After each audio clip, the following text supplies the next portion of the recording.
BJP के fire brand नेता ज्योतिरादित्य सिंधिया इंदौर उज्जैन दौरे पर आ रहे हैं।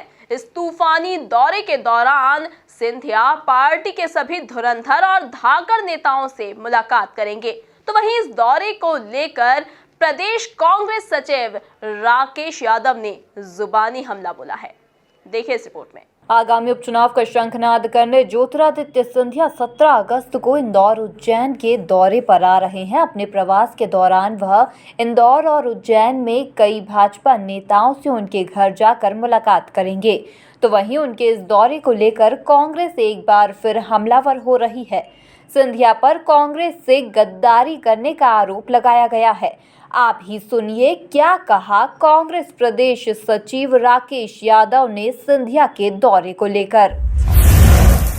अब वो आ रहे हैं जो उन्होंने विरोध करके रमेश मेंदोला को मंत्री नहीं बनने दिया, उसकी माफ़ी मांगने। वो कैलाश विजयवर्गीय जी के घर माफ़ी मांगने जाएंगे, वो रमेश मेंदोला जी से माफ़ी मांगने जाएंगे, अन्य नेताओं से माफ़ी मांगने जाएंगे। लेकिन उनके मन में कपट है।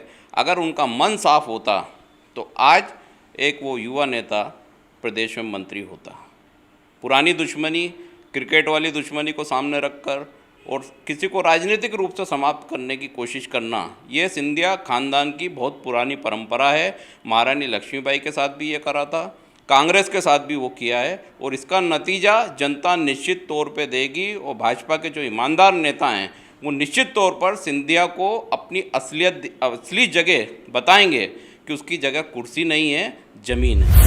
तो वहीं आगामी उपचुनाव को लेकर कांग्रेस ने हर विधानसभा पर वॉर रूम बनाए हैं जो चुनाव में अहम भूमिका निभाएंगे। पर लोकतंत्र बचाओ अभियान के तहत वॉर रूम अनेक जगह बनाए गए हैं। ये वॉर रूम भी उसी के तहत बनाया गया है जहां लगातार जनता को जो सच है वो पहुंचाया जाएगा।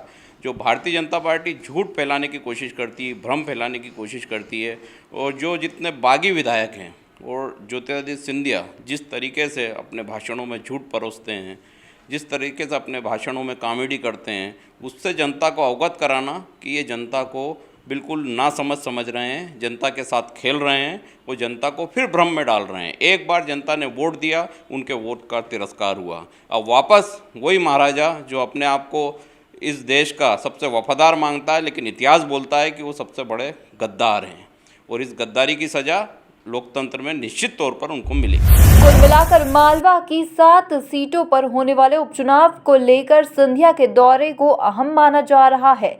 तो वहीं कांग्रेस भी अब इस दौरे को लेकर सिंधिया को घेरने में लगी हुई है। Bureau report, MP news, Indore.